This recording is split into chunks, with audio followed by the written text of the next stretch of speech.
Okay. All right. Good evening. Good evening, everyone. I'll call us to order at 5:04. I will call us to order at 5:04 and start with the land acknowledgement. The Altadena Library District acknowledges its presence on the traditional, ancestral, and unceded land of the Gabrielino Tonga peoples. Altadena is located on the stolen homelands of the Ha'amonga tribal band. The traditional territory of the Gabrielino Tonga is referred to as Tavangar, which includes the areas currently known as Los Angeles County, Riverside County, West San Bernardino County, parts of Orange County, as well as the 4 Southern Panel Islands. Entities such as the U.S. government and non-native settlers have subjected the Gabrielino Tonga peoples to historic and continuing injustices, including genocide, forced displacement, and cultural and linguistic erasure.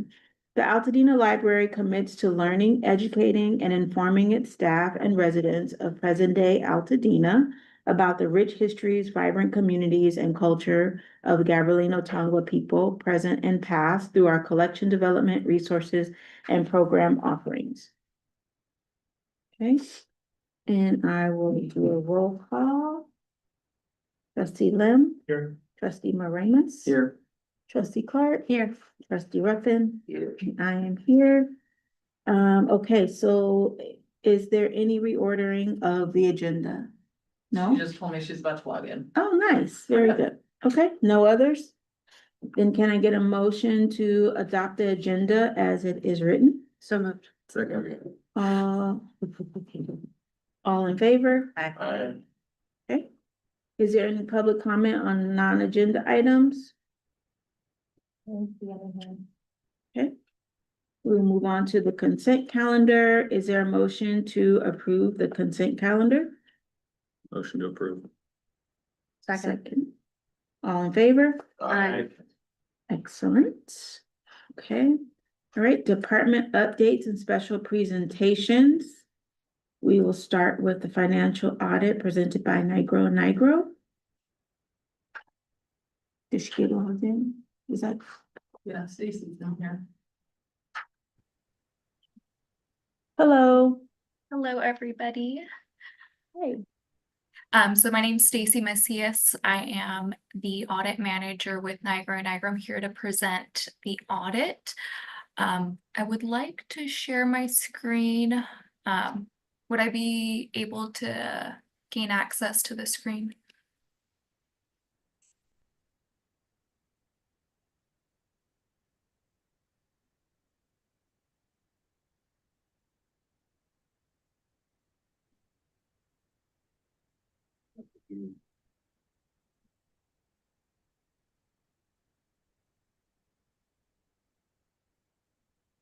Okay, so we provided this packet to the board.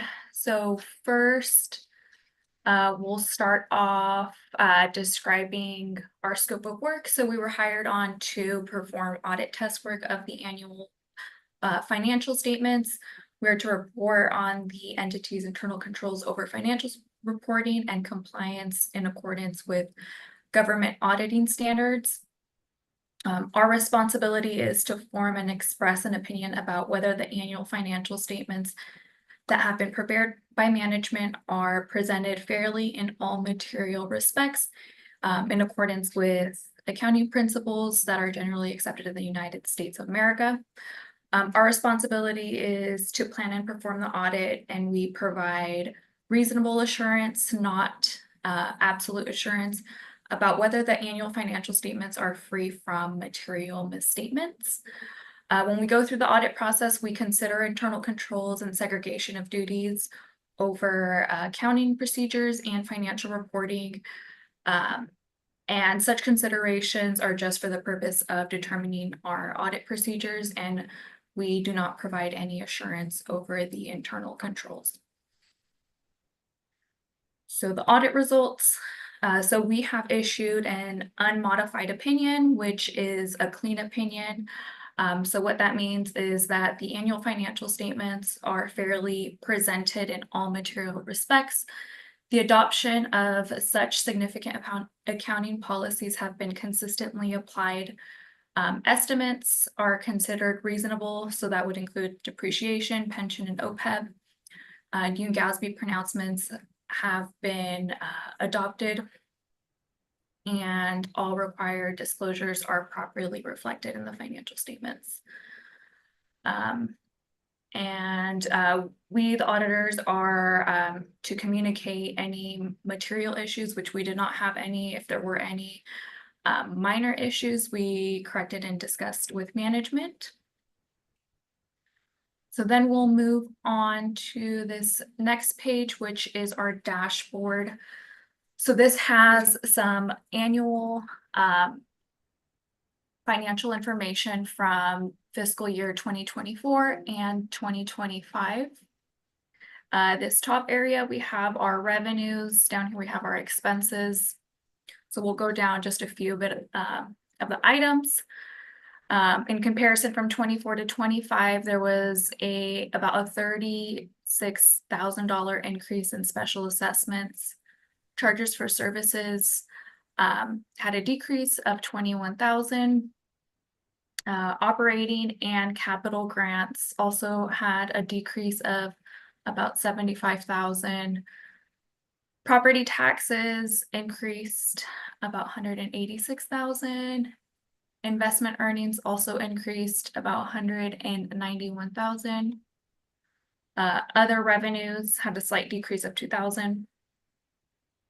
Then on the expenses, we had about a $13,000 decrease in salaries and wages, about $100,000 increase in employee benefits. Materials and services also increased about $15,000. Depreciation and amortization expense was fairly comparable, only decreased about $1,000, and interest expense decreased about $19,000. So overall, for the 2025 fiscal year, your revenues over expenses came at $1.9 million. Then on this bottom section, we are going to reconcile from the change in revenue and expenses to the change in cash, which is this $2.3 million number. So from this $1.9 million number, we're going to reduce the amount of capital asset additions, since that was a use of cash. And then we're going to add depreciation expense, since that's a non-cash item. And then we have this bond principal payment. So that was a decrease in cash. So then we take those three numbers, those are all down here. Then we account for the different differences. So amortization of bond premium, that's a non-cash item. And then we have the changes in unearned grant revenue and the change in pension liability, which equals about $2.2 million in change in cash, which is fairly close to the 2.3. So overall, your investments earnings to portfolio came out to 4.22%. So that's fairly good. It's performing really well. And then the following pages are required communication with governance. So you guys can read through that. This year we had no audit adjustments, so that was very nice. And then in the following pages, we have the full annual financial statements, which you'll find more details for each of the financial sections. But that will complete my presentation, and I would like to ask if anybody had any questions on anything.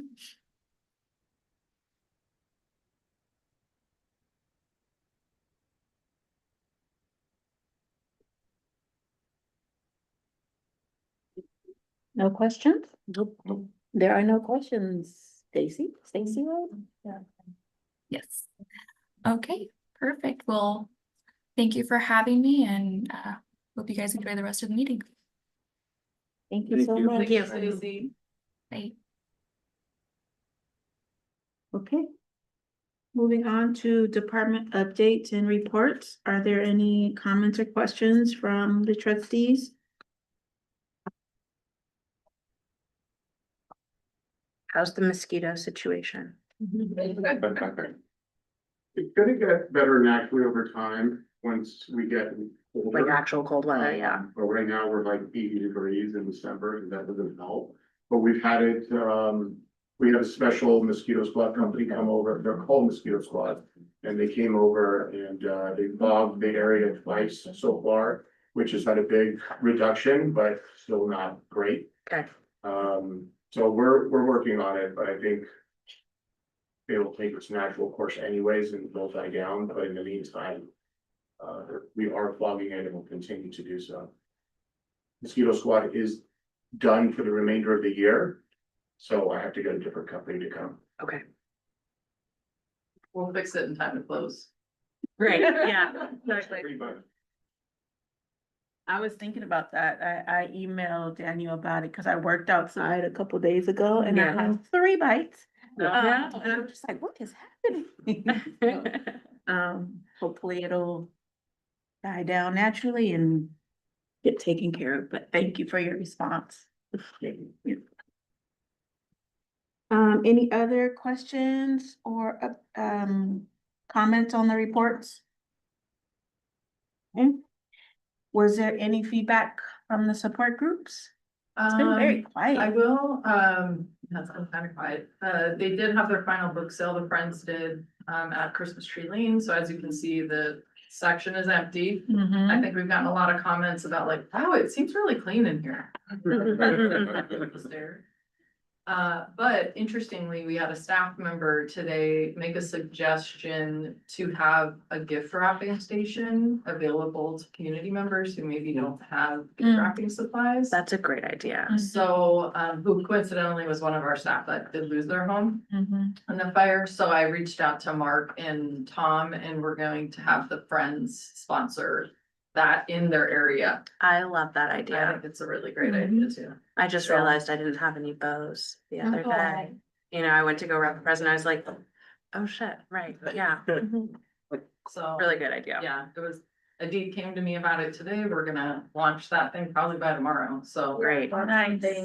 Yeah. At a table and all this. super good. We'll have Bryn promote it too, but yeah, we're gonna credit the Friends with that since it's gonna be in their space. Fantastic. Foundation, I can't think of anything. They did have their booth at CTLA as well, where they serve hot chocolate again. But otherwise, I don't think there's any other updates from the support groups. Alrighty. Any administrative All updates? right, yeah, so good evening, everyone. It's December. Oh my gosh. So I was really happy to have no staffing updates and no recruitments. For the first time in forever, so yay for that. In terms of Bryn's update with marketing, she continues to be really active with the Eden Fire Collaborative. The meetings are down to bi-weekly at this point, but she also serves on their communications committee, so helping them work through website and other messaging things. In addition to that, she is still putting out the Altadena Connections once a week, typically around Wednesday or Thursday. The plan, and she's gonna put this on the last one that goes out next week, that it's gonna move to bi-weekly. She spends a lot of time on that, and a lot of it is just duplicated from week to week, so it's gonna go bi-weekly in 2026. And again, if you know of any groups that wanna promote anything, just have them email her directly or news@altadenalibrary.org. So she'll keep working on that. So we do have our new library app that launched. When was that, David? August, September, something like that. How many of you have downloaded it? Okay, I like those numbers. In case you hadn't, I wanted to push it. Bryn did recently create a quarter sheet to really get the word out, because I just don't think people are aware. Yeah. So we're handing those out at the desk, putting them in holds, but trying to spread the word. Because the new Communico app is what people will use to make room reservations at Bob Lucas, as well as like, we're gonna transfer all of the events calendar onto it, so it's gonna be a really robust. User-friendly app that our old app kind of wasn't. So just trying to spread the word about that. She also designed and ordered flags for Bob Lucas, so I don't know if you've driven by it since, when did those go up? Friday?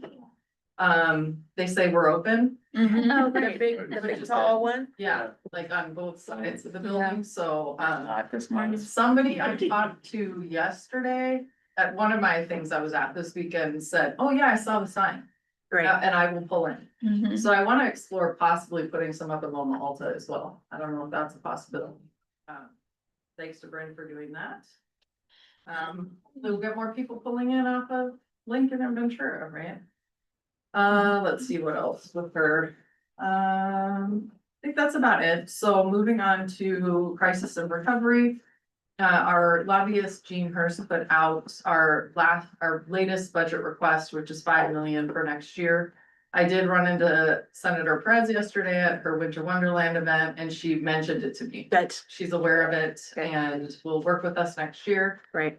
I did point out to her that I'm now on the CSDA board, which means I'm gonna be bugging her a lot more because I'll be in Sacramento more regularly for those meetings, which was my next update. Very honored to have been appointed. It was, from what I understand, very competitive. They had 5 really solid candidates. And what happened was the 2 other reps from the southern section interviewed the 5 of us, and they made a recommendation to the full board, and both recommended me, so that was really great. So I'm excited to, represent Los Angeles County. I'm the only person from LA County that's on the board, as well as libraries. Yeah. People need to talk about libraries more, right? I also attended my 7th annual Cal Power Conference in Monterey last month. This was the 2nd year I served on the programming committee, which really makes it a lot more fun to participate throughout the conference. And as you can see from the list in my report, lots of really informative and content-rich programming. Next year, I'm hoping to send Catalina, because a lot of it is like HR benefits and somewhat finance related, so we'll be excited to have her go in my place, more than likely. We are about to kick off our new Express Evaluations customized performance evaluation system. This has been a goal of mine since I got here, which was 6 years ago. So really excited to have, basically there's 7 templates? Believe so, yeah. So it's like based on position and how like different core values and things that, because right now we have one form for every employee from assistant library director all the way down. So now they're gonna be customized based on position, which I think is really great. David's actually gonna be the first person evaluated using the new system, because that'll kick off beginning of 2026. He's the first one that's due.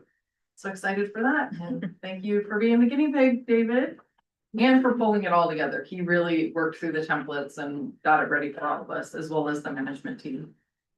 Also, thank you to the board for continued support of professional development. Jennifer Coyle's been out a couple times in the last few months, and the PIC team, so person in charge, which are our librarians, have really given me a lot of great feedback about feeling more confident and empowered to be able to lead situations when they're in charge at the sites. So I think it's really been a good time to kick that work back off, and people are really grateful for it. I also don't bring up Pep Squad very much. That's like our staff recognition team. I put a little summary in my report this time. I'm really grateful to the Pep Squad, which I'm actually a part of. I feel like the passive activities, the food events, the other things that we've done throughout the year have been more needed this year than ever. So thank you to the staff that works on that. We had our holiday staff breakfast last week.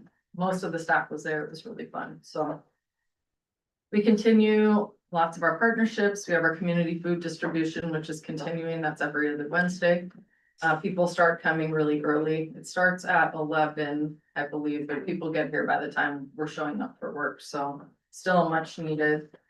Bryn was also able to connect with Vision Compromiso, to give away grants. It's an organization that I'm not exactly sure where the grant money came from, but they needed a place to set up appointments for people to come pick up the grants. So they've been doing that outside of the administrative office most of this month, maybe even a little bit of November. And I think that's gonna be going on for the next week or so. So CTLA, did anybody go? Okay, it was insanity, That seems right? Like the reports were that there were over 15,000 people there. It was nuts, but it went really well. Everybody was very happy. I didn't make it over to the Disney area, but I was talking to someone at Second Saturday who said it was really nice. Did you go over there, Boone? That was a Disney area? It was like right So next to the stage on the other side of Mariposa, Oh. but I guess they had people stuff bags for the food bank. So like they had like all the people that walked in the Disney area, like fill bags as part of their experience nice. over there. It was very understated, but nice. And I guess you could paint a section of the mirror. Are they usually there? No. So. No, I heard it was, I didn't get over there, but yeah, it was a really wildly attended, but smoothly run. It actually went really well. I was surprised with the volume of people. Thanks to the staff that worked at It that. was the most common. I know. Oh, by far. Yeah. Yeah, it was not easy to navigate, so. Yeah, like my son's like, do you want me to go? I'm like, I wouldn't go. Especially if you don't have a parking pass like me. So anyway, and it was the last year of it here in the parking lot until we reopen, so yeah, next year should be an adventure. Yeah. I was invited to do a presentation at the Pasadena Museum of History. I did that not this past Saturday, but Saturday before. They wanted like, and it was the volunteer group of the museum. They wanted the history of the main library, the changes we're gonna be making and with the project, as well as like what our response to Eaton Fire Recovery was. It was a really good presentation that Bryn put together, so I was telling Facilities Committee, I think last week, I'm gonna try to take that on the road. It has lots of really good information and we could be informing the community about the closure too, so. Bryn's already reached out to a couple groups, so we'll try to do more of that. And we just recently had the last Poets Laureate event of 2025. The thing I did want to emphasize about that is it's time to select the next two pretty soon, which is wild. And when I said that to the poets, they were like, yeah, it's time. Cause it's a lot of work, what they do. But one thing that we have, we're gonna do a little bit differently this time, and we usually post the application around the new year, so it'll probably be in early January. Is I worked with Sammy and Catalina and Bryn, who work largely more closely with the poets to put together an MOU. That we're gonna post along with the application so that people get a better sense of what it means to sign up and do it. Cause I feel like the last two rounds, especially of poets, about a year in, they're like, I had no idea what I was signing up for a little bit. So I'm hoping that like by spelling that out and having them sign to agree to that, they'll have a better understanding, because it is kind of a lot of work for them. And I think that's about it. Just wanna wish everyone happy holidays. Can't believe it's been 6 years. Although time has flown by, it's also been packed full of stuff. David just hit his 4-year mark on Saturday. Congratulations. We were saying like, it flew by, but it was also insanely full, you know, so that's kind of how this job has been. And if you didn't see, Bryn put together a beautiful holiday card Looks great. that we're having printed. So I'll save one for each of you as well, because we're gonna mail some of them out this year. Happy to answer any questions you may have. Thank you, Nikki. Any questions on the administrative update? Comments? Okay. Moving on to the district financial reports. And Christina, they will log in. Christy. Hello there. Good evening, everyone, trustees, members of staff and the community that are there. In tonight's packet, you'll notice there is both the October and the November financials. And I'm going to skip over the October ones and go right to November with the exception of the first page. If you were to turn to page 102, you would notice that revenue is showing negative year to date and 0%. But if you then quickly move to page 113, you see that we're at 77% and revenue year to date is about 3.7 million. That is all due to the 3.6 million that was received in state revenue to help backfill for, it's not the state backfill. We're actually still expecting that from the county, but we also have this 3.6 that should help the district over the next 2 to 3 years to meet its budget.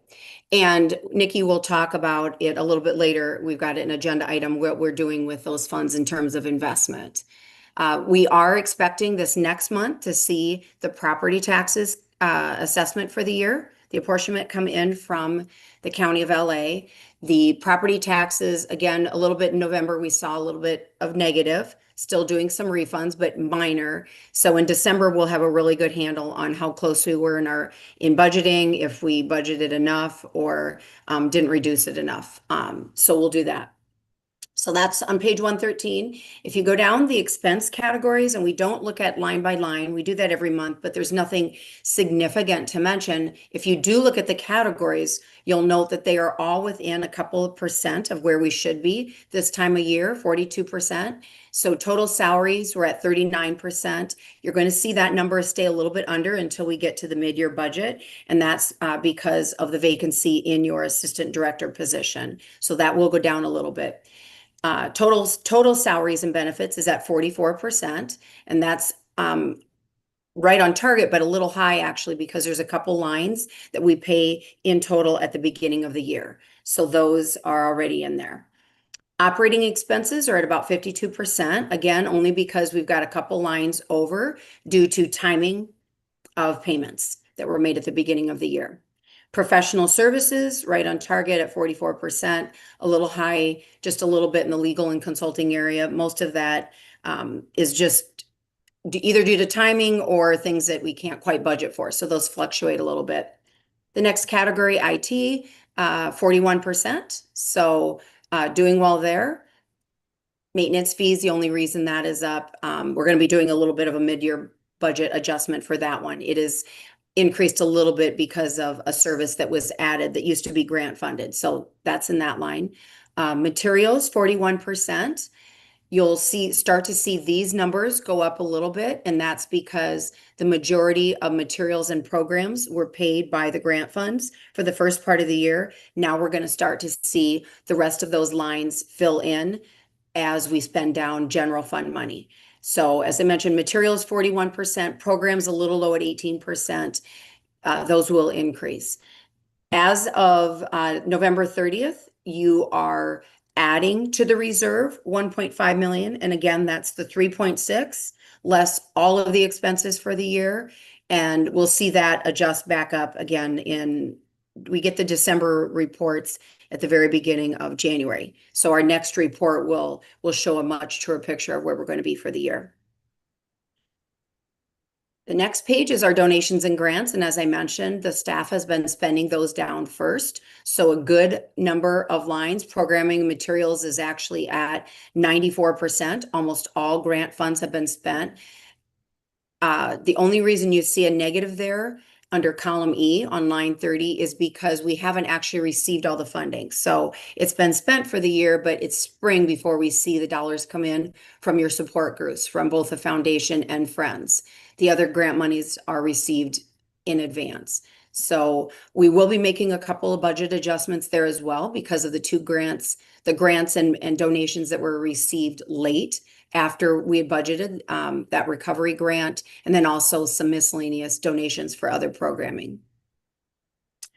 Any questions in general fund or donations and grants before I move on? Trustee, when are we expecting to get that backfill money from the county? Have they received it from the state and we're just waiting on the county? We are waiting on the process, and we ask this every month. And I don't know, Nikki, unless you've heard any more from Jean, we're just waiting to receive the form basically so that we can claim it. So I don't know if they were waiting to get you know, the apportionments out for this year, or what? Did you hear anything else, Nikki? I was in touch with Michelle from Barker's office about it. Oh, I have a note in my calendar to reach out to somebody with LA County at the end of December. Okay. Mhm. They were looking to have, information by the end of this month, early January. Okay. Yeah. So And we'll hopefully know soon. then if that amount plus whatever, you know, actually is assessed, if those two are enough to meet the budget, or if we need to do any other discussions. And as Nikki said, there's already been a request for additional funding to help with those. Page 116 is the combined report. So again, if you look at revenue, we're over, and that is again because we didn't budget that 3.6. Otherwise, we would be under because we're waiting for the county. And then if you look at expenses, we're right on in total between the both funds. We're at 45%, which is just above where we should be for the year. As I mentioned, we will be meeting with staff in January when we return from the holidays to make a few mid-year adjustments, either for things that weren't known, or if there are any lines that we think are going to be significantly under or over. So we'll talk about those and bring that to the board. I believe the mid-years will go to the board at the February meeting. Page 117 is our building projects. And revenue, as you can see, continues to be, we've got both donations and we have interest income. So those numbers continue to come in and help offset the expenses. So if you look at the expense lines, the majority of it is in construction and furniture, and that was just winding up our final bills for Bob Lucas and then some of the furniture there. And I believe, Nikki, I don't know if you've talked about this yet, I don't think so, but a lot of time has been spent interviewing so that they can start construction on the main building. So we'll start to see a lot more activity here. Page 118 shows spending from the beginning of the project, March of 22 through November of 25. And what you'll note is that direct renovation costs are at about 6.5 million. Again, the majority being Bob Lucas. And then the bond proceeds that are left, we have a balance of building projects balance of 22,605,000. 7 of that is bond. And then the remaining, that should say 15. I'm not sure what's going on there with that 37. That wasn't caught. I apologize. 22 million is what's left. 7 of it being from the grant and the difference being the bonds. Something must have happened to something there. I apologize. So 22.6. And if you look at what the bonds were received, it was 22.9. So really you've been living off of interest, grant funds as much as possible. And as we know, interest income is going to start going down, and we'll really start withdrawing from the actual bond proceeds. Page 119 is your balance sheet, and you are at total assets of 38 million. And if you weigh that against your liabilities, the majority of that is due to the bond. So you've got 38 million in assets, and on line 42, your liabilities are 31.5. The majority of that being the bond payable, and then also your pension liability is about 3.3 million. And then the difference is your total fund balance. And then on pages 120 and as follow, there's some narrative just to remind you of what's included in each of the lines. And some of the green print is to explain some of the variances. I didn't go over them line by line, but if you want to look at those, you can see specifics. Any questions on the financials tonight? Okay, that concludes my report then. Okay, so I had a quick question. So, for Bob, what was the final number? Jennifer can probably give you that better. I can tell you what we did for the audit, but I think if Jennifer, if you're on, if you've got that number, it would be safer coming from you. Otherwise, I will look up what's in the audit report. I am here. We don't actually have a final number yet. We still have one change order that's going through, so I Okay. can't give you the actual final, but it's very close to It's roughly the like- budgeted amount.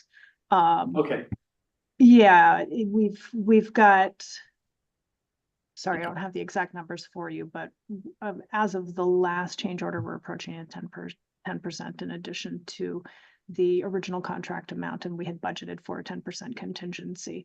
So, Okay. right, very, very close to what we had originally budgeted for construction.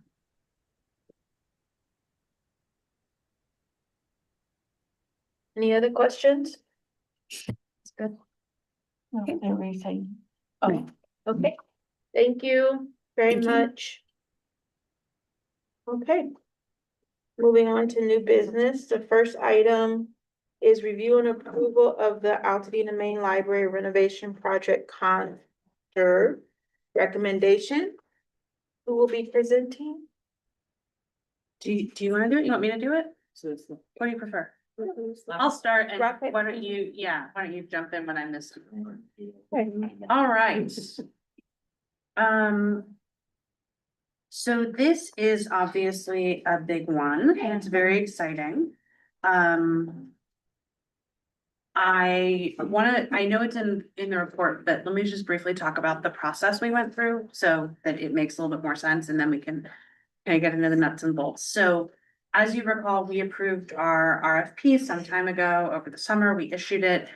We had a slight extension of that RFP, so we let it stretch out for a little bit longer because of some delays in the EIR process.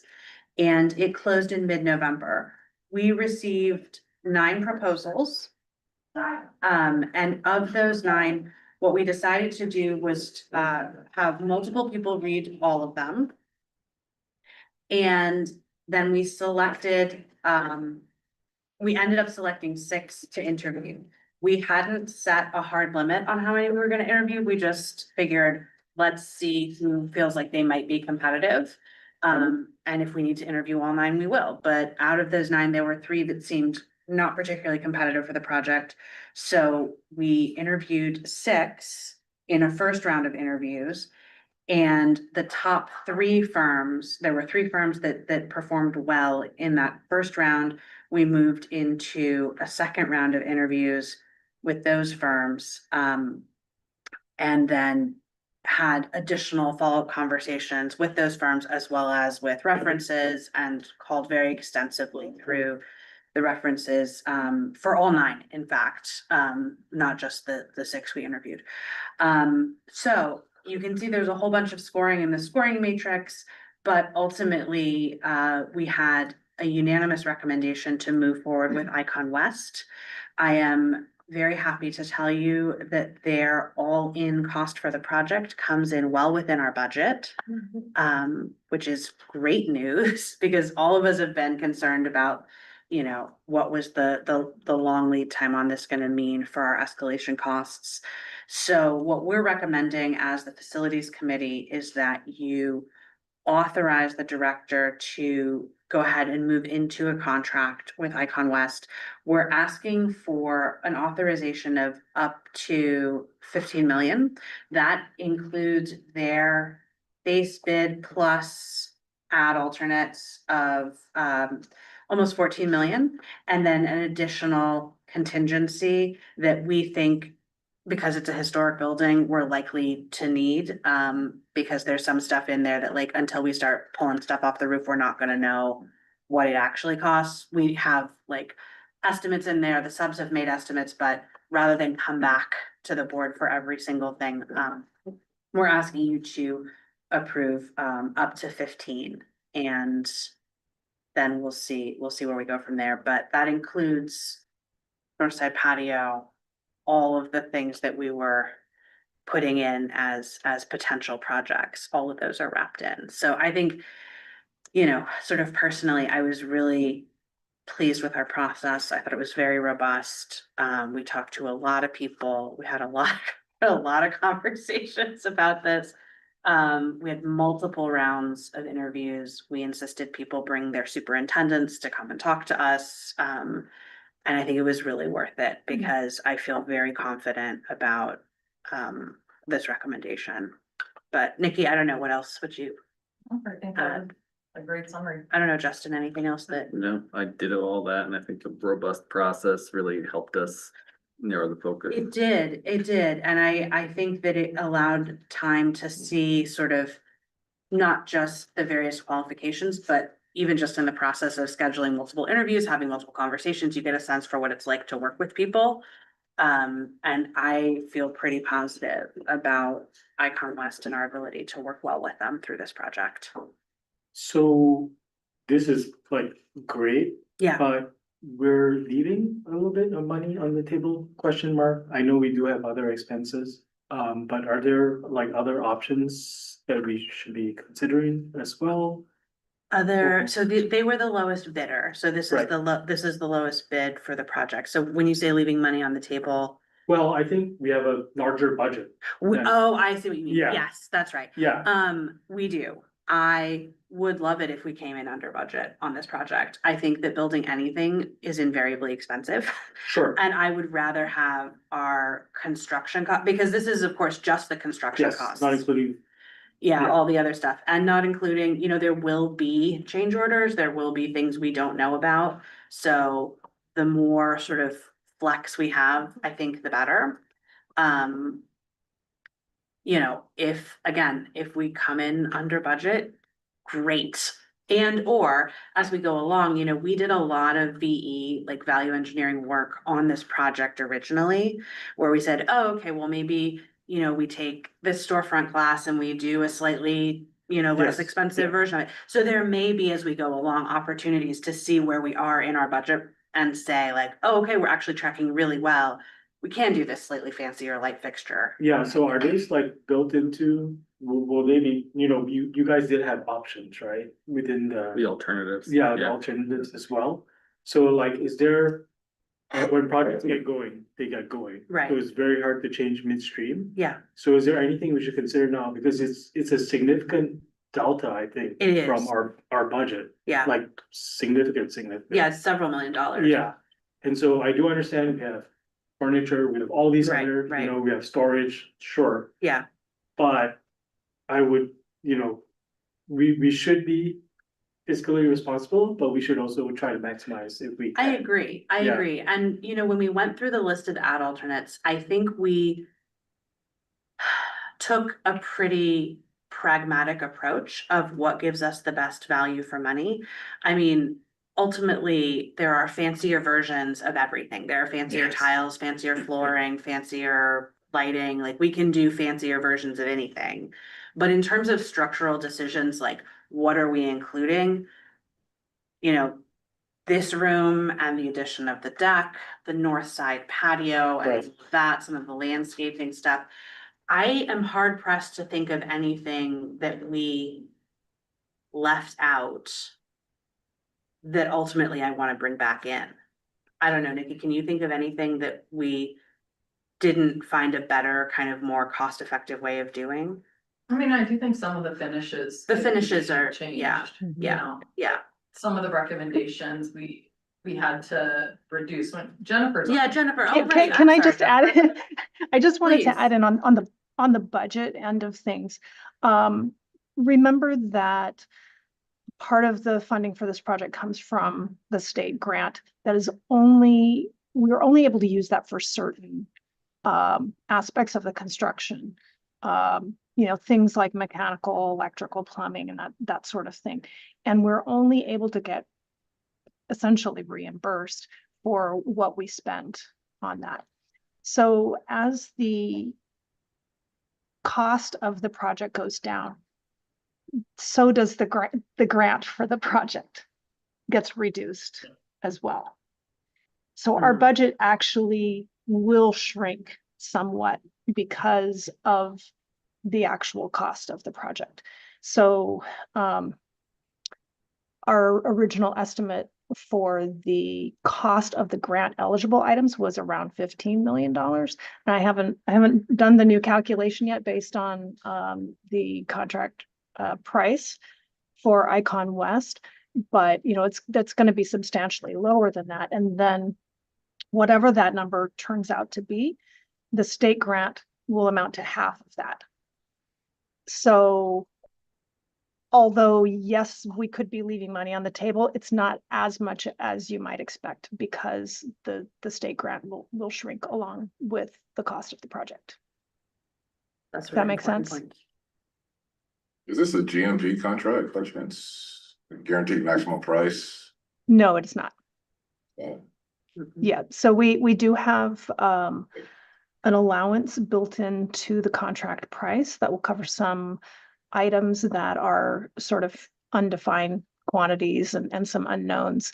And then that $15 million amount that we're asking for authorization for will allow us room for additional change orders for unforeseens, also for things that we may choose to add, since we have a little bit of wiggle room in our budget. So, Go into that as well.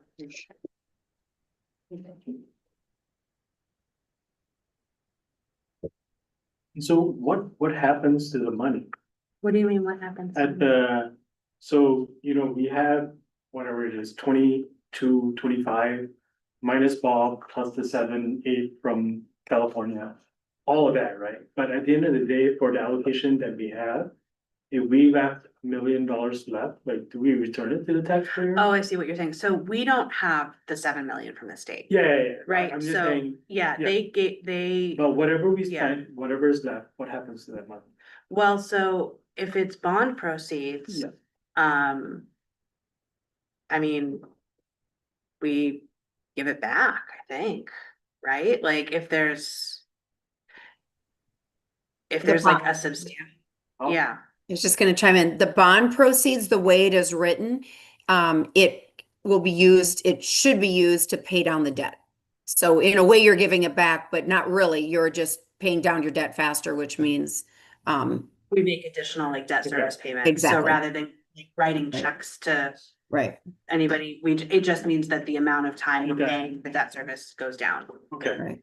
The other thing So to keep that's- in mind that's in those figures, Boone, is we've also got that capital account that is set up with class, and we've temporarily restricted it for capital to make sure you have enough for the project. But if that is left over, that could be funneled back into general fund. So there is the chance that there will be some funding going back there. It's not a huge amount right now, but it could be potentially, depending on additional donations and such. Mhm. Okay, yeah, so if it goes back to debt service, I think that makes sense then. Yeah. And then, so execution of the options, you're already confident that the ones that we have are solid value for Yeah, money? yeah, I think And then, so. so everything else, we do have the extra $1 million that we have in contingency. So now we just wait for overages and it'll come. That's it, right? Yeah, and that million in contingency is not so much like. There's stuff that it's been very difficult to estimate, so. Yeah. It's not so much like these are gonna be extra costs, it's more like, we don't know how to assess some of these costs. And so the numbers that we have are in some sense placeholders of like, it won't be less than this.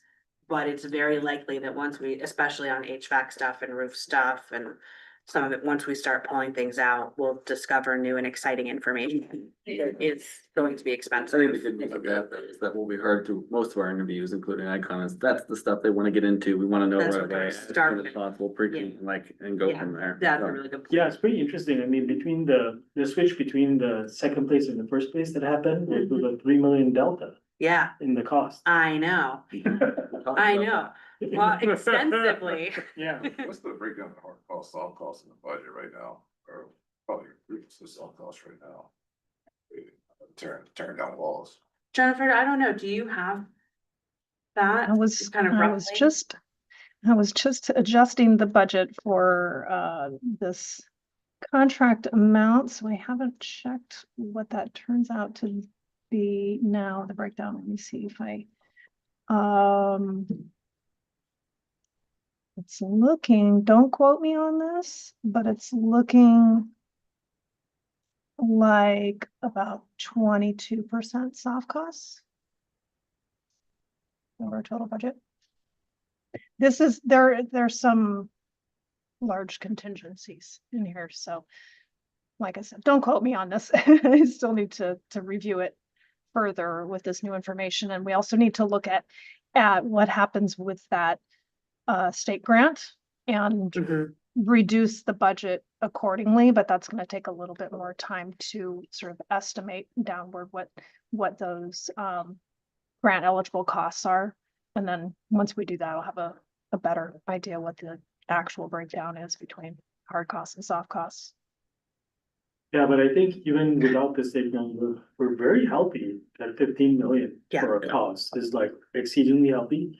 And this is fascinating. If the debt proceed, if the excess money goes back to paying the debt, then past Altadena has paid for future Altadena, Yeah, right? basically. Well, current Altadena is paying for future Altadena, basically. Right. Yeah, Well, yeah, this Yeah. very, yeah, interesting. Okay. What's that? I mean, I would say we were all shocked at the bids Yeah. that came in. Yeah. Because the last time ABA did a cost estimate, it was close to 20 million. So we were a little surprised, but I think we're also cautiously optimistic. yeah. We think it's probably gonna cost more than this Yeah, but realistically, but we'll see. we're very far away from the number that we. We're made. very far away from the Yeah. danger zone. Yeah, Yeah. and that was my concern is that we were gonna get bids that came in at like 22, 24 Right. for like base bid. Mhm. And then all the stuff on top of it that we wanted to do was gonna be just totally Yeah. impossible. Which is why my question about like, if there's any easy options that kind of make sense to do now, we should Yeah. probably just, if we trust this company, just execute now and see that. But this is good news. It's good news. Yeah. Yeah, rarely happens, but it isn't that good. No, when we got the initial emails, we were like, wait, but really? Are they sure they saw all the pages of the project? Like, But it was reassuring, if I might add, that several of the lowest Yeah. prices were very close together.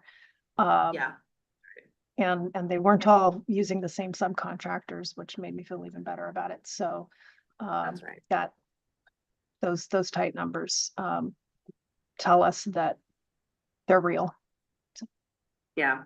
Yeah, and part of the reason that there was a bit of a reversal between in the last final rounds was we, said like, hey, this bid is substantially higher. Can you justify all these costs?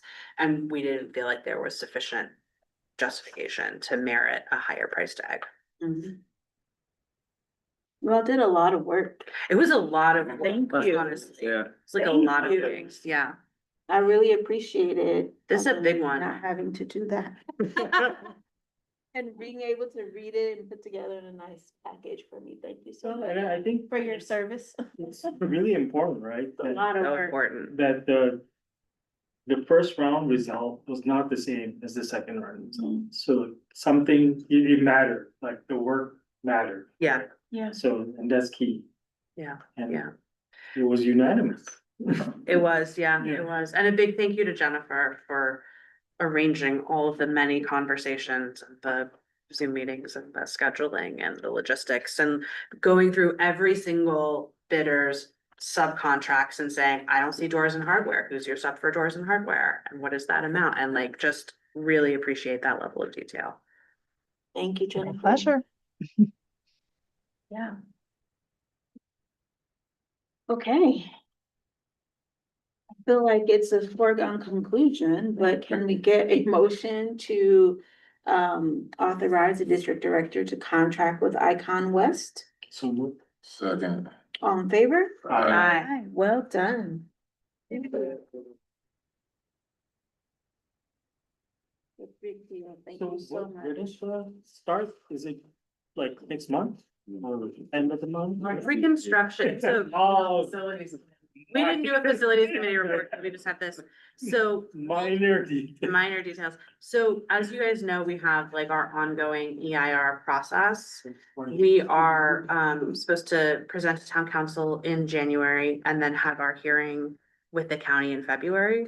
So our ask for Icon West is basically 2 months of pre-construction, where they can do as much advance work as possible during that period. We're not anticipating major changes to the project from the county, but just in case there are changes, we don't want to go too far down the road on anything that we then have to unwind. So So that's January and February. When are we closing the library? The plan right now, as long as town council happens and the permit happens as we plan, right now, the plan is to close January 31st. And And that'll give us someone to, Yeah, it's soon. No, it's real soon. Yeah. I know, it seems so far away personally. But we It's a feel little really bit confident. terrifying. We have our moving inventory team led by Daniel. I mean, there's gonna be the mad dash the last Mhm. 4 weeks, but we feel like we're ready. Yeah, when do we start telling people? you can tell them now, Yeah, but yeah. again, unless something weird happens, that should Yeah. be what the timeline. Mhm. And Brenda's working on a whole like communications series about this. Kind of like we did for Bob Lucas. So videos and socials and emails and stuff explaining to people kind of what's happening, how it works. Yeah, the first video should be out any day now. Oh, great. The series is gonna be the history of the main library in the district. Cause we are about to hit our 100-year anniversary too, so she's kind of building the video around that. The second one will be talking largely about the architecture, the historical integrity built into the project and all of that. And then lastly, like when we're closing, and so all of these will be rolling out soon. Mhm.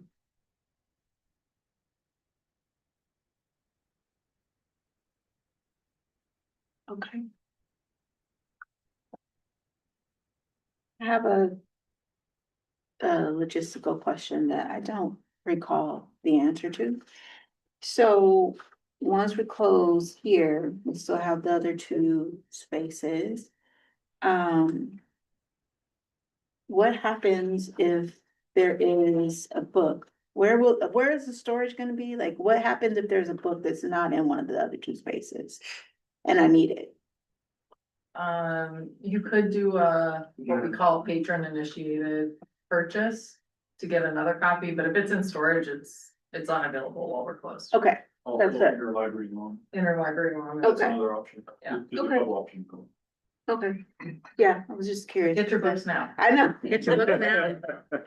I requested a book today and it just made me think, like, where I don't remember where the books, all the books that are here are going. Yeah, the managers Yeah, are really backyard. focusing now on David's identifying what should not go in storage, so Yeah. that between both sites. But there are so many libraries around us. Yes. It's not very difficult to get what people want. Agreed.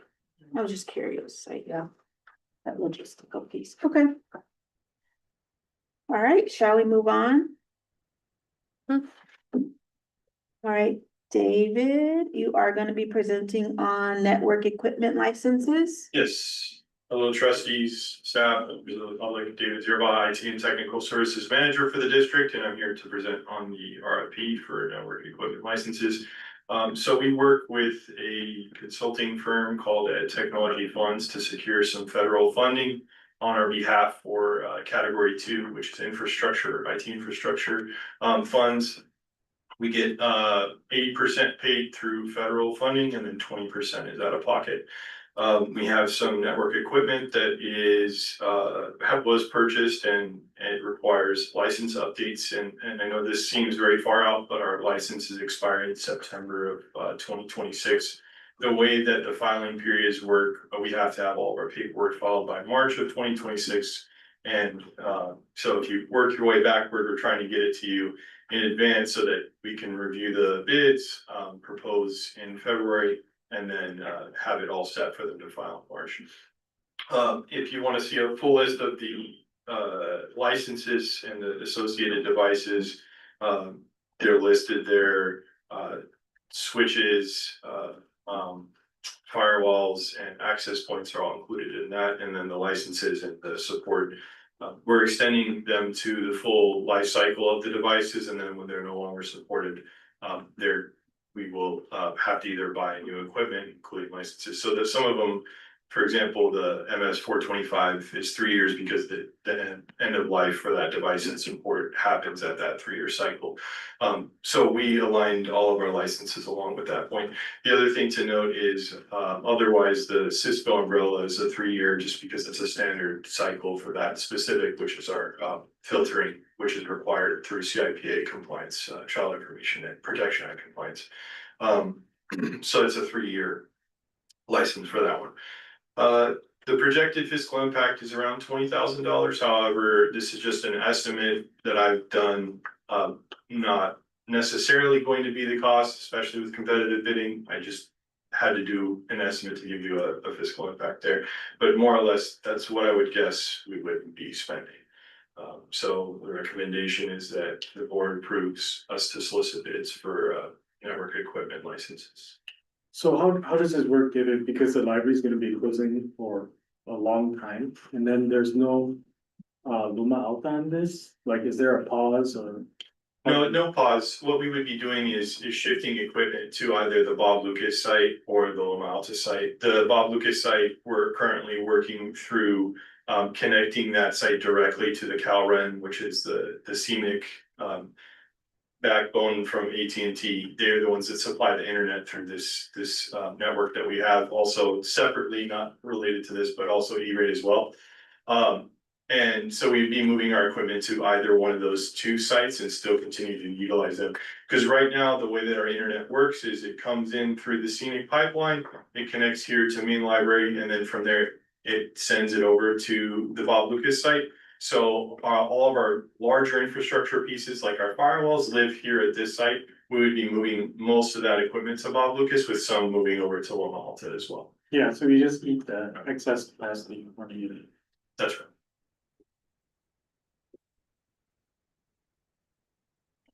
Any additional questions for David? If none, can we get a motion to approve the use of the RFP to solicit bids for the network equipment licenses? Motion to approve. Second. All in favor? Okay. Thank you. Moving on to the California State Library fiscal year 24-25 Public Library Survey. Will you be presenting on that? Yes. So interestingly, when I went to look at how it was presented last year, we didn't present it. I don't remember it. We didn't. I have No. never seen this. I've never seen done it it before, but So it was, we definitely brought it at the end of 2023. But and it's always based on fiscal year. So each year, all of our public library systems, assuming other types of libraries too, but through California State Library, we're required to fill out this survey with relevant statistics, which include, overall financials, circulation, visitor counts, information by branch and all of that. So big thanks to David. He has created this spreadsheet that we can see year to year, which makes it a lot easier for us to find the information. And then he translates that into the survey for us every year. Trustee spends a lot of time putting together our financials and always tries to do that based on the audited numbers. So they're consistent year over year, as well as the managers. The most complicated part of this, interestingly, is the programming statistics, because they change what they want pretty much every year, right? Like one year they'll want, and especially with COVID, it was like all of a sudden they wanted virtual and in person, and now that's shifted again. And then they shifted which age ranges they wanted tracked. So each year we're having to sort of tweak it a little bit. But the managers did a great job pulling all of that together as well. As you can see, our numbers are, again, not consistent. If you look year over year with the fire and being closed for 2 months, as well as Bob Lucas being closed until August. So numbers are wonky again, but part of the process is when there's a significant change year over year, you have to provide an explanation. So we do that. One of these years, things will get normal. But in the meantime, I do think we have some really good mechanisms in place to capture the stats and be able to kind of quickly turn around and get them to the state. So happy to answer any questions you might have, but these were our numbers for last fiscal year. Any questions?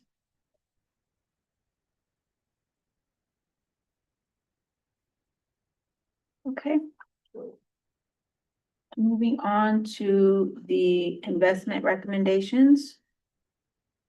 All right, that's me again. And of course, we have Trustee here. We worked together on this as a project. As you can see in our report, with the Crisis and Recovery Committee that we formed in February, we are very happy to share in that we received the $3.6 million from the state. In my last month's report, I literally got a paper check in the mail, which was wild that it comes through the mail. I'll show you the picture, Karen. So with that, we deposited with Bank of California, which is where we have our checking account. But in the meantime, when I was at the CSDA conference this year, I had a conversation with Five Star Bank about their money market, Trustee. Yeah, their public money market account, which matches Leif's rates.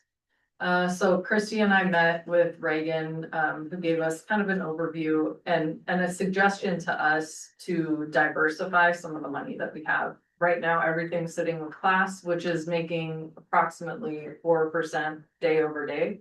Our overall, I put it in our report for last month, it was 4.038%. But there is anticipation of reduction of interest rates.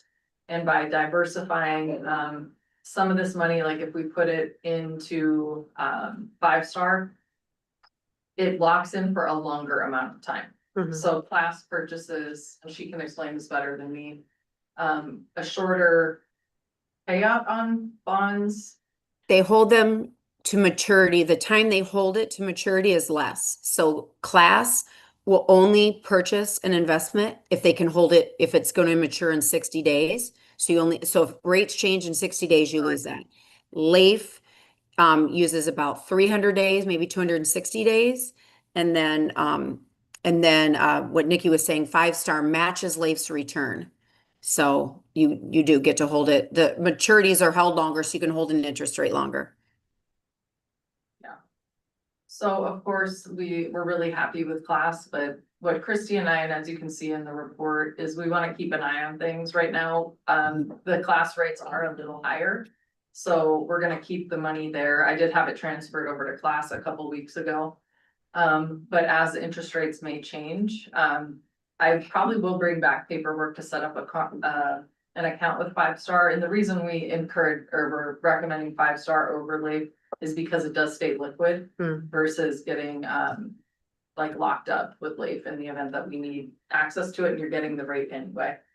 So we just wanted to bring this to the board. It is informational, I believe. And just let you know that that's what the plan is gonna be. Christy, I don't know if you wanna talk about your 2 pages in the I think you addressed them.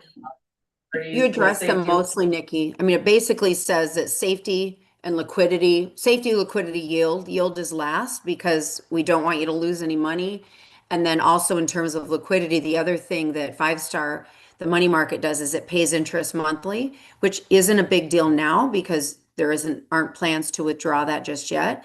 But in time when that is needed, that will be important. You're getting your interest sooner. So, and then when you start to see some of the budgeted figures too, I think that's in your staff report, Nikki, where we estimated this first year not needing to draw down too much. And so you're going to still earn more. And then as that continues to draw down, your earnings will go away. But we're building that conservatively into the budget as well.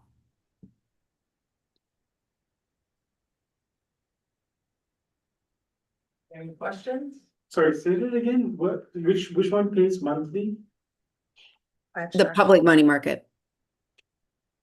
So they match the return of Leif. They match the return of Leif, but they pay monthly. Leif pays quarterly.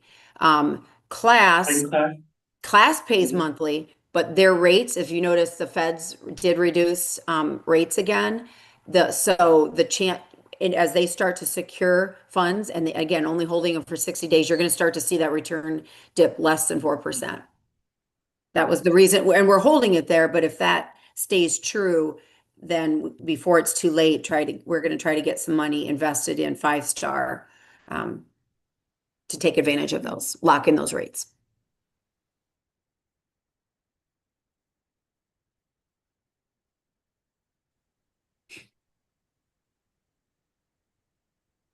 Any additional questions?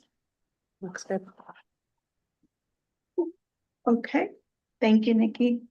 All right, moving on to the ALD operational plan. Will you be presenting? Yeah, thanks for coming here. Hi, Karen. All right, so it's that time of year again. So just as a brief reminder, we established our strategic plan, back in the end of 19. And so it's been, in place for over 5 years now. We did have it reviewed a couple of years ago by an outside consultant who their results were that it was still relevant, and something, that we can continue to use. I do think as we get closer to opening Maine or something like that, we'll go through another strategic planning process. But to support the plan and make sure it's not just sitting on a shelf and nobody's paying attention to it, each year, the management team and staff and I put together our operational plan of how we're gonna support the 3 strategic priorities that were identified, which are we are curious, we are connectors, and caregivers. And it is interesting to me how year to year, even though it's the same strategic plan, what the operating plans look like each year are so different and have. I mean, when we publish the 2025 one, which we will bring the final results of that to the board next month. They were not incorporating a devastating fire into the operational plan, but again, I think most of the objectives. So as you can see, we identified 6 overarching goals. We did have our number 1 goal for many years now was like continued professional development and growth of staff. We feel like that's baked into everything that we do now, so didn't feel like it needed to be a separate goal. As you can see, a lot of, our objectives this year revolve around the closure of the main library and how we're gonna expand our footprint and continue to provide library services while we no longer have the main library to operate out of. As well as how we can continue to support the community post-fire. Because again, I think as time goes on, we've even seen it this year. In the beginning, what people needed looked different than what they're coming to us for now. So, growing those partnerships and making sure that we're, offering space and doing whatever we can to help the community as it recovers and rebuilds. And then, one of the goals given to me by the board this year was, looking at streamlining and documenting processes to ensure sustainability and succession planning into the future. So that's being incorporated and something that actually, as we're closed, we all think more like we'll have time to work on more of that documentation process. So that was also built in this year. So happy to answer any questions. Everybody's here that helped put it together pretty much. And then for any feedback that you have about this year's operational plan. I appreciate that it's streamlined. Like, I feel like in past years, sometimes it's been so much that it's difficult to kind of get a focus on what we're doing, but I feel like this makes sense. It's like, yep, that's right. What, this is just a question out of ignorance, but in the very first section, you talk about piloting a recurring program series in an alternative location. What does that mean? Like, or what does that That means. look like? That's more like if there's a potential for doing story times at Kids Space during so I've just been trying to reach out to community partners and Kids Space have been shadowing some of our children's programming to see what would fit during closure, just as a way to like activate us, but still be out in the public and then have the mobile vans. They were really interested in our ability to check out books there for Kids Space, as well as offering like a story time or a music and movement type program, because they have that amphitheater inside. Yeah, So things like that is Got it. what we've been working on. very cool. And I think that's what that refers to, or programming like that. Nice work. Can I ask you a question? Of course. Okay, this is a thought, and maybe this is not like our problem to figure out, but it's a need that I've noticed. So I'm noticing that in our goal number 2, we have bilingual programming opportunities, and we also have programs for partner groups. And one thing that I have noted and heard from many of our Altadena community groups post-fire is that there is a huge need for language support, that like so much of what's coming out of various groups is coming out only in English. And over and over and over again, people are like, I would love to do this in Spanish, but I don't know how to like get my materials translated. I don't know how to bring somebody in to translate at meetings. And I don't know if this is our problem to solve, but it would be interesting to think about, is there a way that we could offer language support or connect people to resources for language support? I know that there's some like translator banks in LA for nonprofits. I have not been able to figure out how those work. I mean, like at various organizations I'm working with, we just pay translators to do it, but that's not a super sustainable solution every single time you need a flyer. So it is an area of need, especially during the recovery, that I think, and particularly for having Spanish language materials. And information for folks.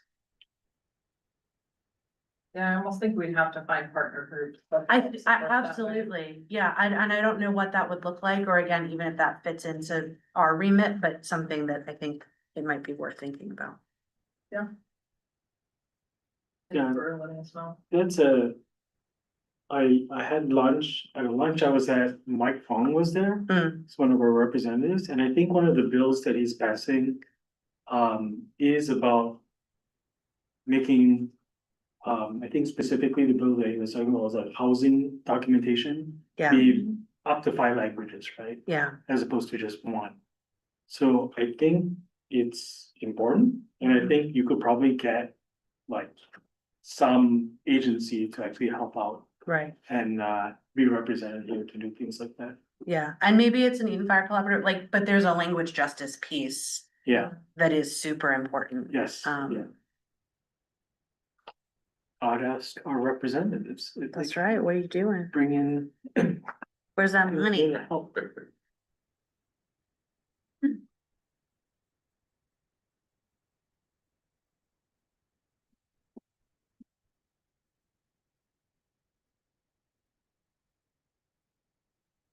Again, no.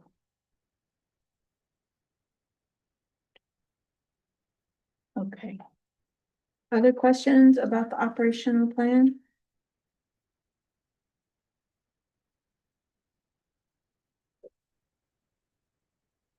Okay.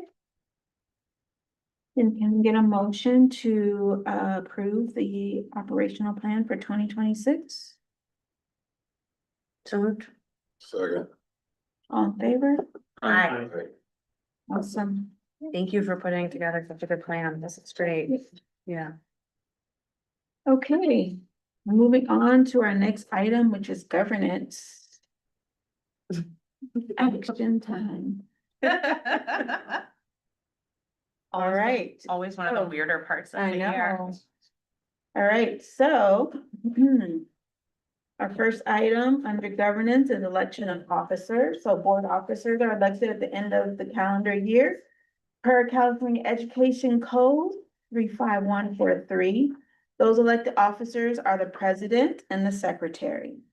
Once the president and secretary have been elected by our board, the newly elected president can begin appointing or reappointing members to standing committees and choose to dissolve or establish any ad hoc committees. The president will also appoint the board liaisons. So we will now begin the process of electing our two officers, that of the president and secretary. So unless there is any objections at this time, I open the floor for nominations for the position of president. I think that a track record of success is nothing to turn your nose up at. And I would like to, if you were willing to accept the nomination, nominate you for another round. Pause and let me make space for others to step forward. I wanna know who this Ray Clark person Yeah, who's is. Ray Clark? Who's Ray Clark? Separate identity here. On the roster. Which Right roster? there. Oh. It's supposed to be Ray. Oh, Oh. yeah, gotcha. He's got a little error. there. We nominate him for president. Yeah, he I sounds know. great.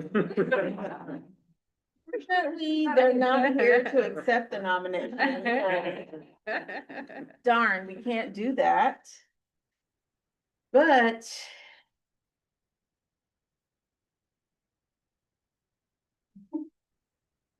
Don't all run at once, y'all. I think Nikki, or I think Katie said it best.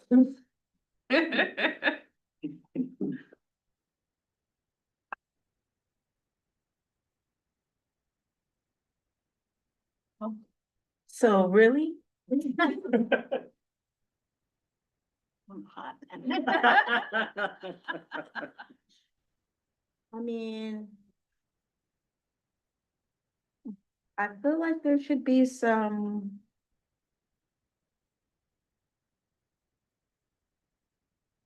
Okay, you, really, it seems like no one is going to do it. Oh my gosh. Okay. Last call, for real. She means it. Really, no one else wants to take on the role?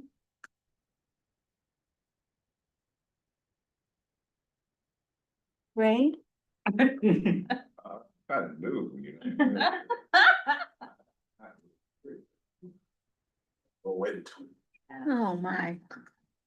I'm gonna ask you all to officially decline. Snap. You know, my phone burned down. Yeah. I'm sorry. Wow. No, Yeah. No, you didn't. Camila. Yeah. You have governed well. And I think unless you are also hired, because you are also displaced, if you really need a break. I do it, if you really. But do you not want to do it? There's a lot going on. Yes, there is. There is a lot going on. But I'm here. Justin? I have certainly overburdened myself this year between this and town councils and along with Ray, it is my first year doing this, so not even a full year, so I don't know that I can take on that position at this time. No, ma'am, I'm doing facilities. I'm also doing facilities. Oh, okay, I see. Okay. All right, then that's what we're doing. You're sure? I mean, unless you are. If you feel that you need a change of scenery, Mila. But I think this is, this is up to the board, right? Yeah. I mean, okay, but I mean, it's not I don't wanna say it's not a big job, but. We're a solid team. Right, then I will accept your nomination. Let's go. Say it again. The trustee has to second, there was only. Oh, okay, I So there's a nominate. okay, so Wilkerson. then there's a nomination, but I have to accept it before. Yeah, you do have to 'cause I accept could it. say You could say no. yes, Yeah, you and could, someone else has to do it. that's true, you could decline the nomination. Right? Mm-hmm. I'm going to accept it only because no one, I really want to share. And I understand that everyone's got a lot going on, especially given the year that we have all had.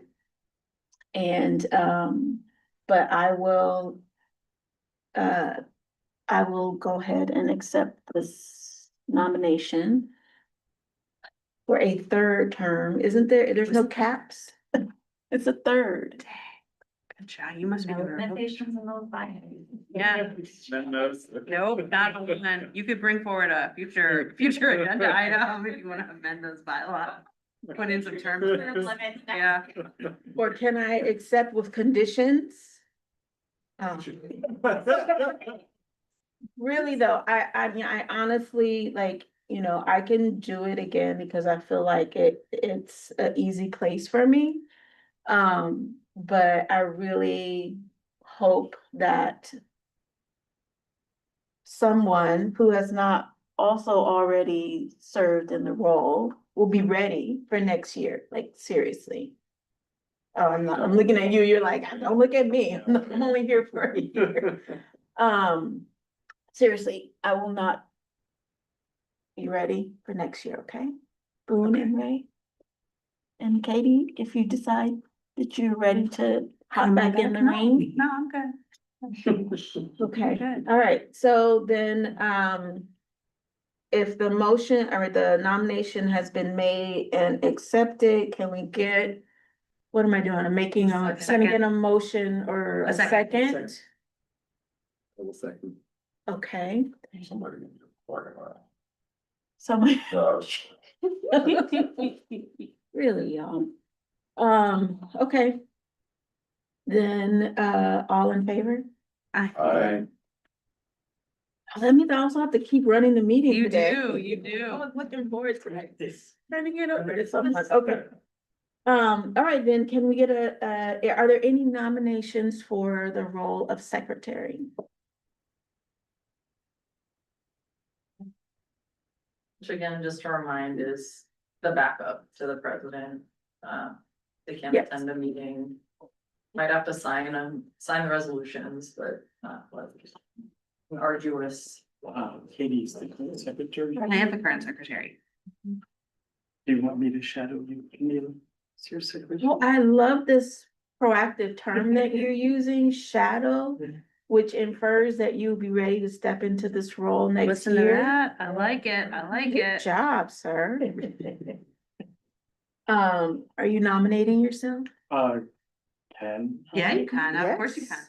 I guess I nominate myself. Great. Do you accept? Okay. In my job to train you, I'm going to look for some dates where I cannot be available so that you can facilitate. the meeting. That's Yes, right. Yeah, very exactly. Yeah. Um, Second. Okay, so, Boone, trustee Lim has nominated himself, accepted his own nomination, and trustee Clark has seconded the nomination. All in favor? Hi. Okay, congratulations. All right, Do you vote? Yeah.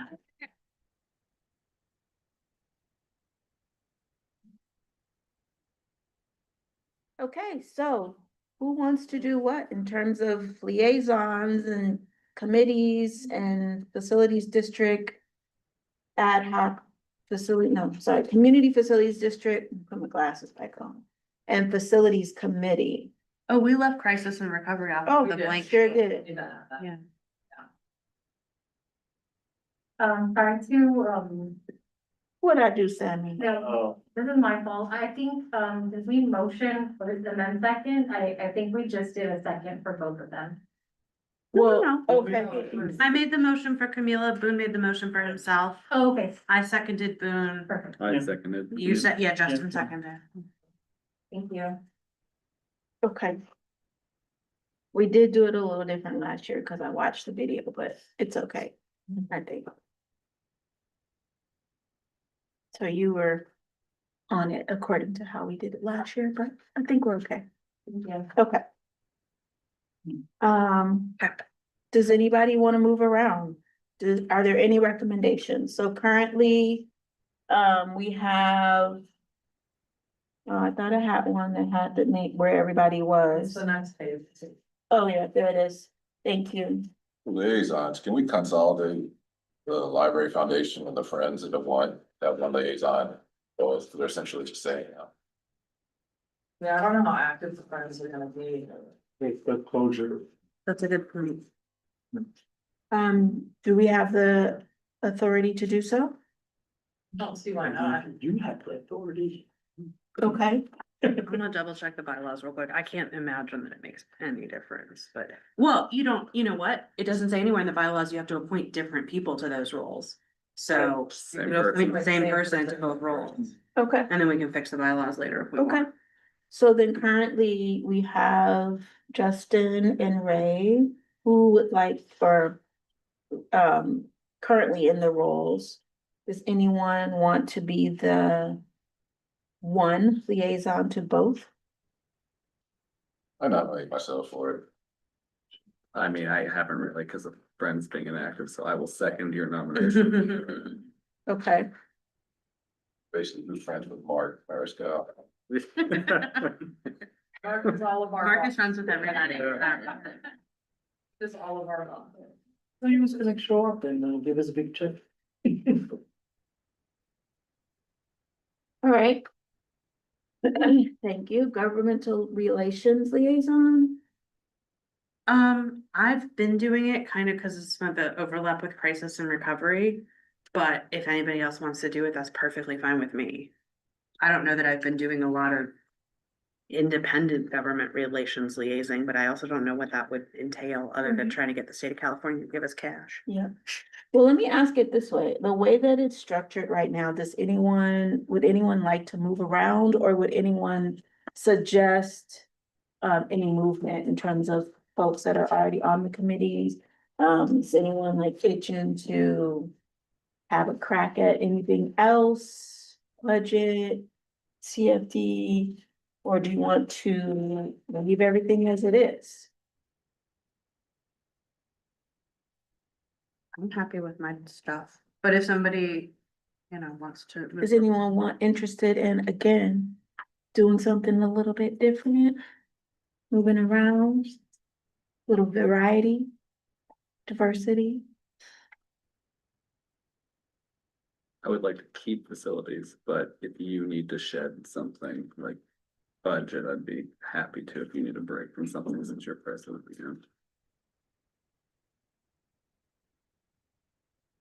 I'm fine. Yeah.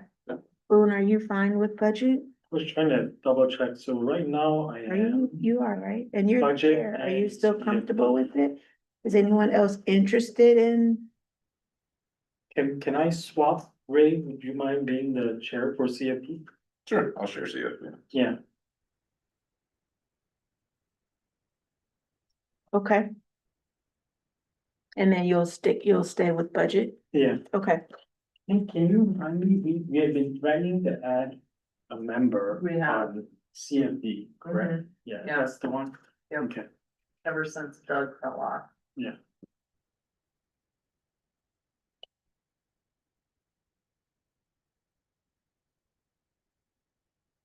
Any other changes?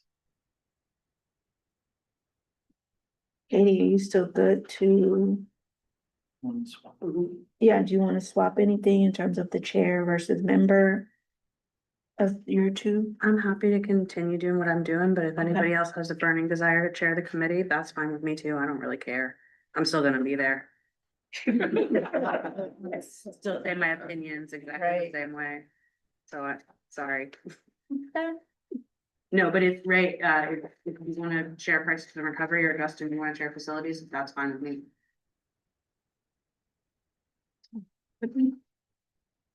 Okay.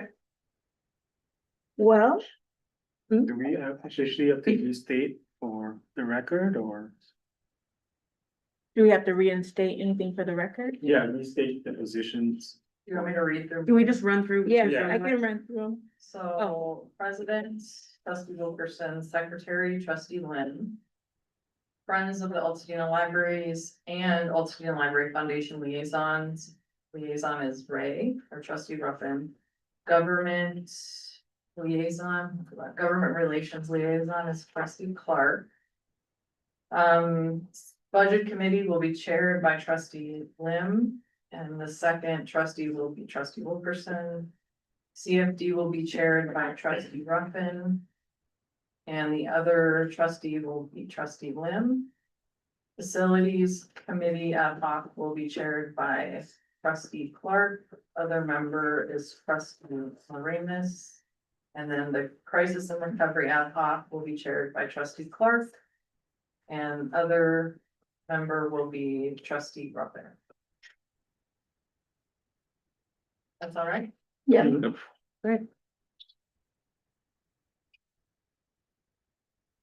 Cool. All right. Go back to the agenda. Next, we have the board retreat. Okay, so thank you so much to trustee Lim for offering up honeybee. That would have been fun. But unfortunately, they have to clear everybody ahead of time and technically the board retreat is supposed to be, you know, Brown Act. Oh, where anybody can show up. Yeah, so it's an open meeting, That's even crazy. though.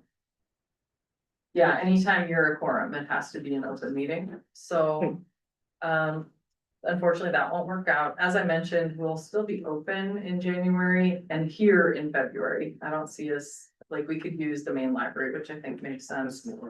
For this last time until we reopen. Sammy sent out a poll to figure out, we typically do it on a Friday morning, so we just kind of embraced that. Did we hear back from everybody? I believe the only one we didn't hear from was trustee Ruffin.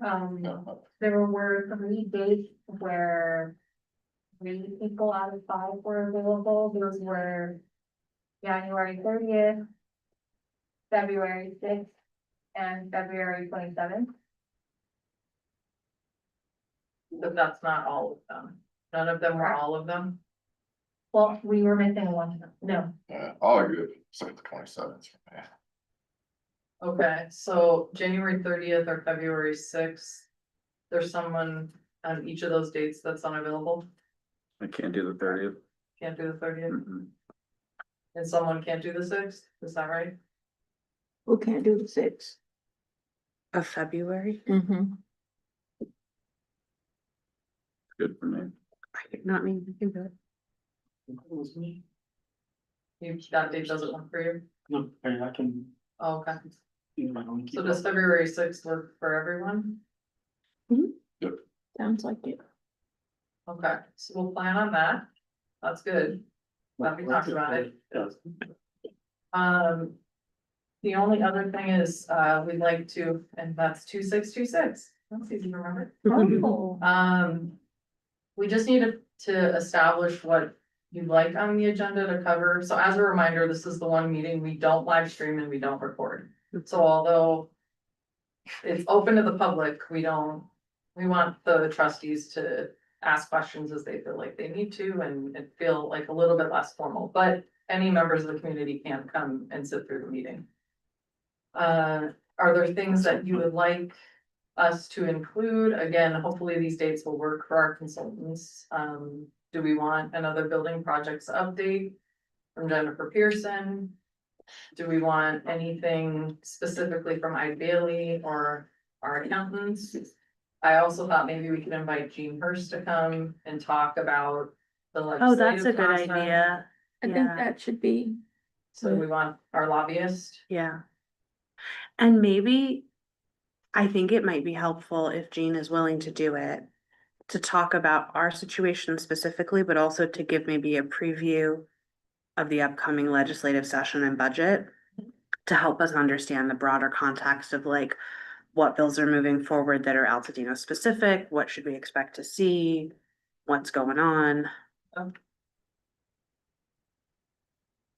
The other piece, and we don't know obviously how this impacts any of us yet, they just had their first meeting today, is the new EIFD that has been formed. So the Infrastructure Financing District as part of LA County, which is the like future tax revenue to pay for infrastructure repairs now. I don't know what, if any, interaction that will have with any library infrastructure, probably minimal. But as a sort of newly formed public agency, it might be worth having Anish or somebody talk about it and how they're envisioning that work. I'll reach out to him. Or Wilberta, I mean, you know, if one of the citizen members is willing as well. I know Anisha Sparger's backup, even though she's the formal appointee, I think he's gonna be doing most of the meetings. Yeah, I'll look into it to see if it makes sense. To have that as an item. Yeah, maybe it does, maybe it doesn't, but And is there anything else you wanna talk about? Do we have to set it right now? We don't, I'm just thinking of, but it's, Trying to think it's about like, what would if be I need to helpful. line people up, hopefully it's Yeah. available on February 6th. Yeah. Cause if not, I mean, she could join us virtually, but we do try. Yeah. To get them to come in person. yeah, That would be the only reason I don't wanna wait until January, cause we'll wanna, but you could email me. yeah, that's what I was Yeah. thinking, Uh-huh, cause I can't think of anything right now.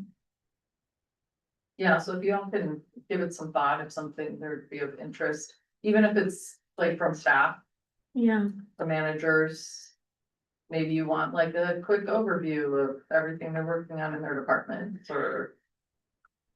You know, Mhm.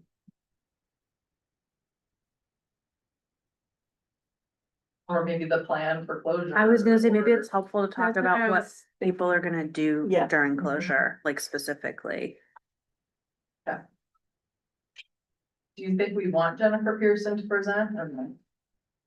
About the building projects. I know we have the last 2 years.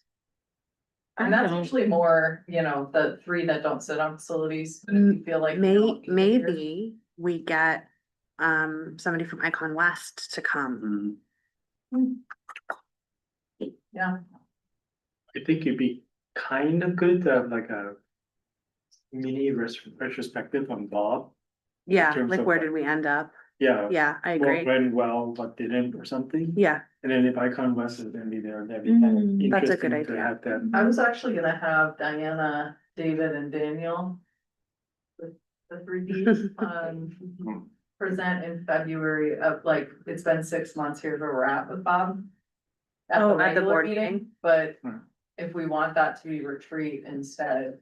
I think you could still do, because they're slightly different, like you're talking about lessons learned. Yeah. In terms of like. The, the Yeah. renovation.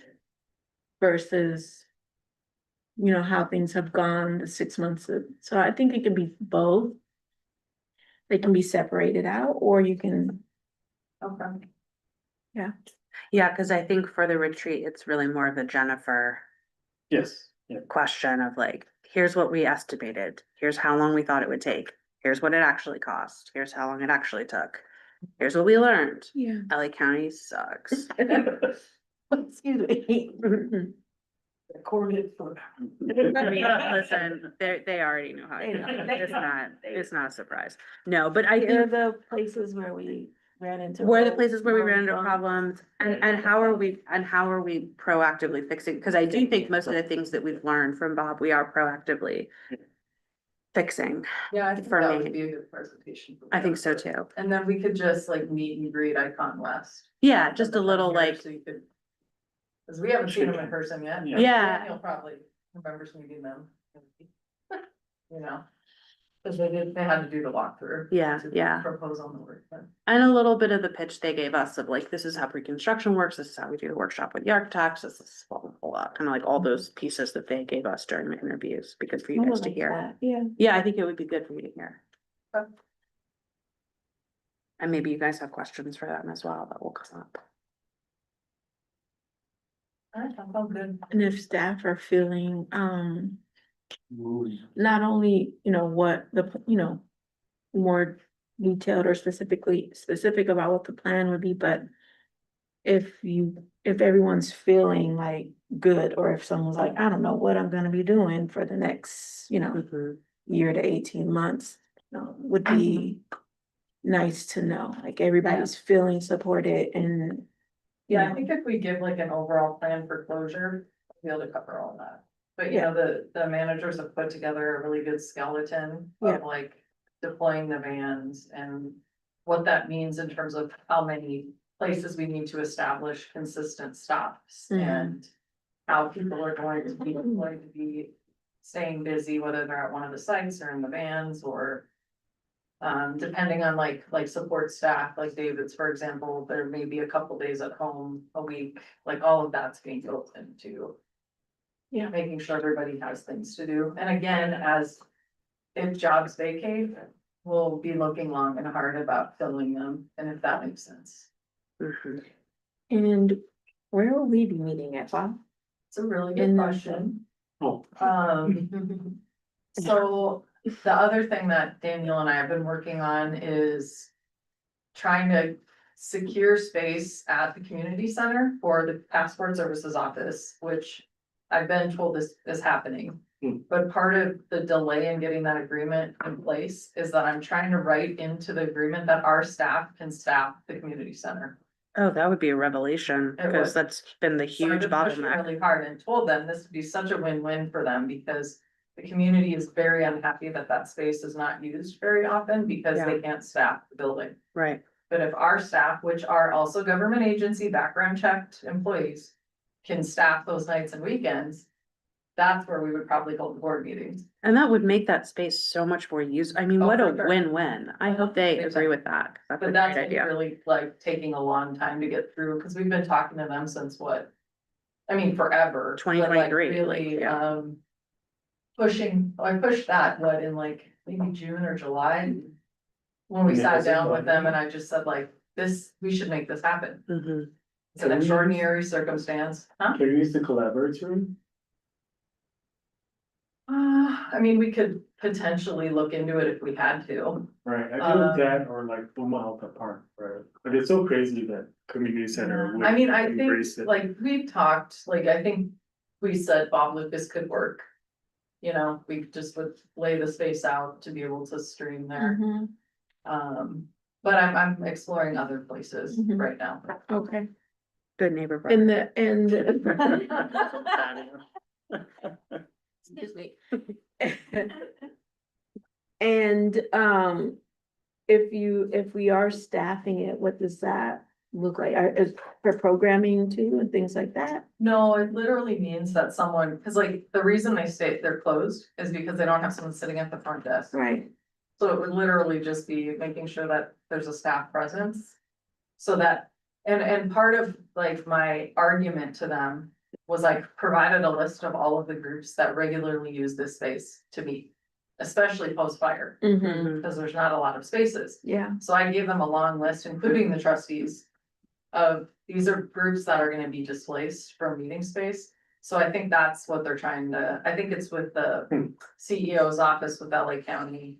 Daniel followed up with them recently, so I need to, again, now that we have a more solid date, I think we can start pushing harder, Okay, so. but you said it looks like it's a go. It's a go for passports, but not Oh, necessarily a for go staff. that we'll be able to staff it and Mhm. make that space open more. But I Okay, think they're crazy if they don't. Agreed. You know? And again, that's another thing we could be using our staff for. yeah. Okay. All right, so you have backbones of an agenda for Yep. the retreat. We have a date, a temporary date. We have a date that we can do, and you're gonna check Yeah, if we'll Jean, verify that the others can. And if not, we might have to look at different days of the week or something. I wanna put it out there that I would like to, I think it would be nice to, make sure that the consultant and the lobbyist can come. So Okay. if we need to Move move the date. dates around, I will be open to that. Okay, yeah, I'll text her tonight. Okay.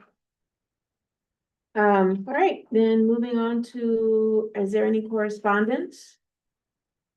And are there any proposed future agenda items? I'm sorry, I didn't allow you to respond. Is there any correspondence? No. Okay.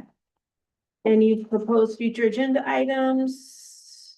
If no, we're adjourned at 6:52 PM. Nice.